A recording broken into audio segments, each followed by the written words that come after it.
1980 മഞ്ഞിൽ വിരിഞ്ഞ പൂക്കൾ എന്ന ചിത്രത്തിൽ നായകൻ്റെ പ്രതിയോഗിയായാണ് മോഹൻലാൽ രംഗപ്രവേശം ചെയ്തത്. പിന്നീട് 80കളിൽ മോഹൻലാൽ അവതരിപ്പിച്ച കഥാപാത്രങ്ങളേറെയും മധ്യവർഗ മലയാളി യുവാവിൻ്റെ ജീവിത പ്രശ്നങ്ങൾ ഹൃദയസ്പർശിയായി അവതരിപ്പിക്കുന്നവയായിരുന്നു.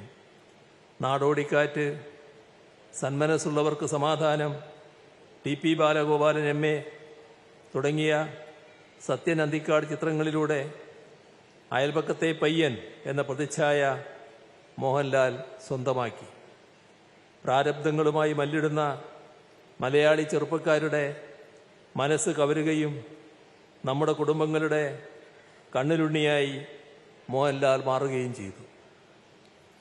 MTയുടെയും പത്മരാജൻ്റെയും ലോഹിദാസിൻ്റെയും ശ്രീനിവാസിൻ്റെയും തിരക്കഥയിൽ എഴുതപ്പെട്ട കഥാപാത്രങ്ങൾക്ക് മോഹൻലാൽ ജീവൻ പകരുമ്പോൾ അവയിൽ നാം കണ്ടത് സ്വന്തം ജീവിതത്തിൻ്റെ പ്രതിഫലനങ്ങളാണ്.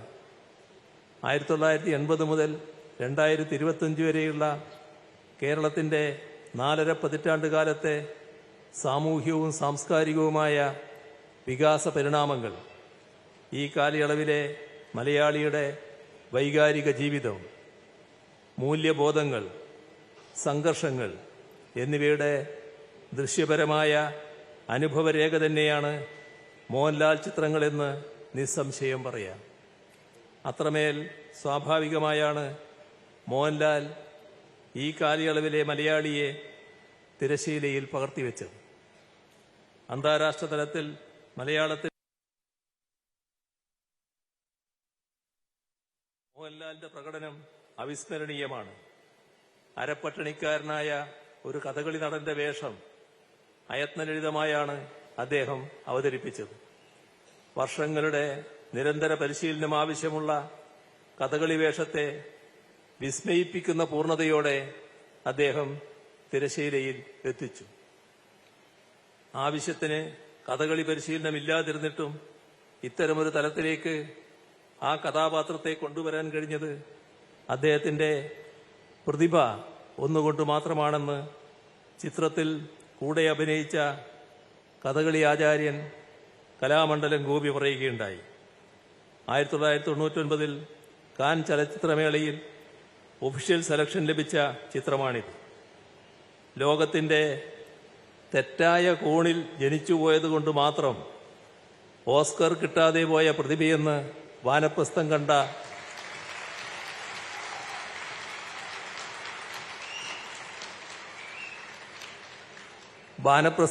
ഫ്രഞ്ചുകാർ പറഞ്ഞപ്പോൾ ഇവിടെ ജനിച്ചതുകൊണ്ടാണ് ഇത്രയും നല്ല വേഷങ്ങൾ കിട്ടിയത് എന്ന് വിനയാന്യതനായി മറുപടി നൽകിയ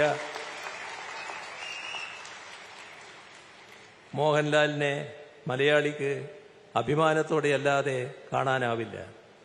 ആ വാക്കുകളിൽ നിറഞ്ഞു നിൽക്കുന്ന കേരളമെന്ന വികാരം മാതൃകാപരമാണെന്ന് പറയട്ടെ. കാവാലൻ നാരായണപ്പണിക്കർ സംവിധാനം ചെയ്ത കർണഭാരം എന്ന സംസ്കൃത നാടകം Mohanlal Delhi national school of ഡ്രാമയിൽ അവതരിപ്പിക്കുകയുണ്ടായി. മഹാഭാരത കഥയെ ആധാരമാക്കിയുള്ള ഛായാമുഖി എന്ന നാടകത്തിലും അദ്ദേഹം വേഷമിട്ടിട്ടുണ്ട്. അങ്ങനെ തിരശ്ശീലയ്ക്കു പുറമെ അരങ്ങിലും തൻ്റെ അഭിനയകലയുടെ അപാരത മോഹൻലാൽ കാട്ടിത്തന്നു. അഭിനയകലയുടെ പാഠപുസ്തകം എന്നാണ് അദ്ദേഹത്തിന് പിന്നാലെ സിനിമയിൽ വന്ന പല നടന്മാരും അദ്ദേഹത്തെക്കുറിച്ച് അഭിപ്രായപ്പെട്ടിട്ടുള്ളത്. അഭിനയകലയോടും സിനിമ എന്ന മാധ്യമത്തോടുമുള്ള മോഹൻലാലിൻ്റെ ആത്മാർത്ഥതയും അർപ്പണബോധവും പുതുതലമുറ മാതൃകയാക്കേണ്ടതാണ്. കേരളത്തിൻ്റെ അതിരുകൾ കടന്നും ഈ അഭിനയ വിസ്മയം സഞ്ചരിച്ചിട്ടുണ്ട്. ഹിന്ദി, തമിഴ്, തെലുങ്ക്, കന്നഡ ഭാഷകളിലും മോഹൻലാൽ അഭിനയിച്ചു വരുന്നു.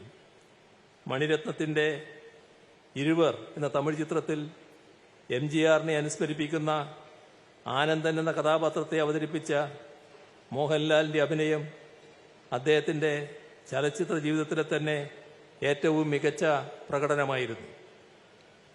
എക്കാലത്തെയും മികച്ച സിനിമകളിലൊന്നായി ബ്രിട്ടീഷ് ഫിലിം ഇൻസ്റ്റിറ്റ്യൂട്ട് തിരഞ്ഞെടുത്ത ചിത്രമാണിത്.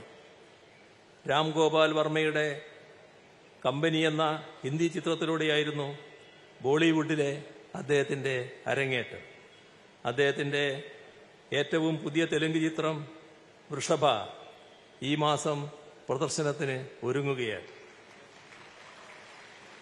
തമിഴ്, കന്നഡ, ഹിന്ദി, മലയാളം പതിപ്പുകളുള്ള ഒരു പാൻ ഇന്ത്യൻ ചിത്രമാണിത്. ദക്ഷിണേന്ത്യയിലെ ഏറ്റവും വിപണി മൂല്യമുള്ള സൂപ്പർ താരം കൂടിയായി മോഹൻലാൽ മാറിയിരിക്കുന്നുവെന്നതിൻ്റെ തെളിവാണിത്. ഒരേ സമയം നല്ല നടനും ജനപ്രീതിയുള്ള താരവുമായിരിക്കുക എന്നത് എളുപ്പമല്ല. പക്ഷേ മോഹൻലാലിന് നൈസർഗികമായ കഴിവുകൾ കൊണ്ട് അത് അനായാസം സാധിക്കുന്നു. മലയാള ചലച്ചിത്ര വ്യവസായത്തിൻ്റെ നെടുന്തൂണായി നിൽക്കുന്ന ചലച്ചിത്ര നിർമ്മാതാവ് കൂടിയാണ് അദ്ദേഹം. പ്രദർശന വിജയം നേടിയ നിരവധി സിനിമകൾ അദ്ദേഹം നിർമ്മിച്ചിട്ടുണ്ട്. കലാമൂല്യവും വാണിജ്യമൂല്യവുമുള്ള സിനിമകളാണ് അദ്ദേഹം നിർമ്മിക്കുന്നത്.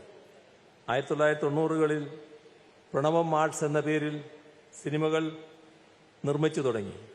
ഭരതം, കാലാപാനി, വാനപ്രസ്ഥം തുടങ്ങിയ ചിത്രങ്ങളിലായിരുന്നു തുടക്കം.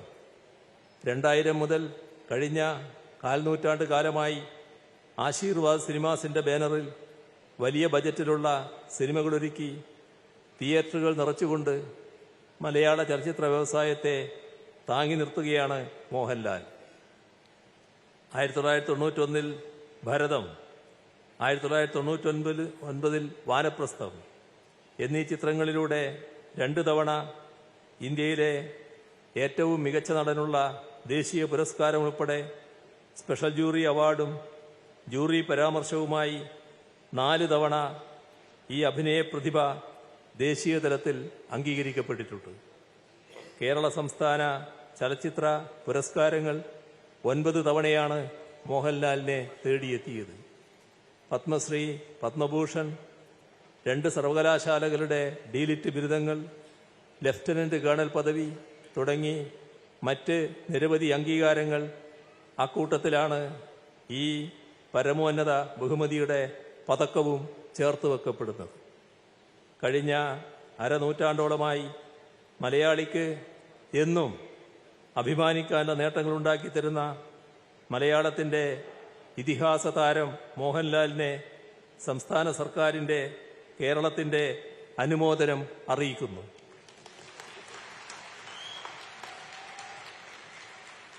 കൂടുതൽ ഉയരങ്ങളിലേക്കെത്താൻ അദ്ദേഹത്തിന് കഴിയട്ടെ എന്ന് ആശംസിച്ചുകൊണ്ട് അവസാനിപ്പിക്കുന്നു.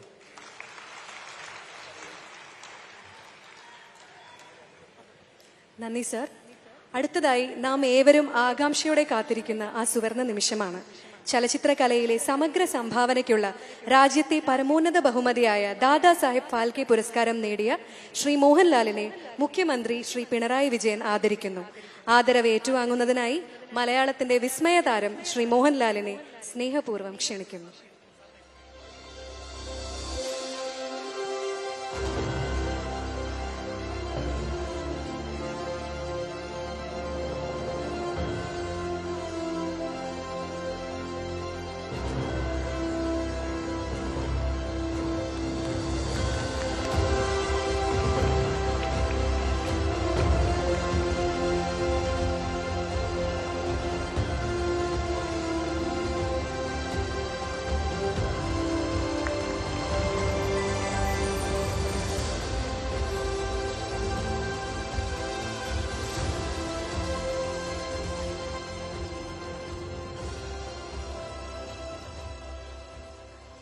കാവ്യപത്രം സമ്മാനിക്കുന്നതിനു വേണ്ടി ബഹുമാനപ്പെട്ട മുഖ്യമന്ത്രിയെയും ഏറ്റുവാങ്ങുന്നതിനു വേണ്ടി ശ്രീ മോഹൻലാലിനെയും സ്നേഹാദരങ്ങളോടെ ക്ഷണിക്കുന്നു.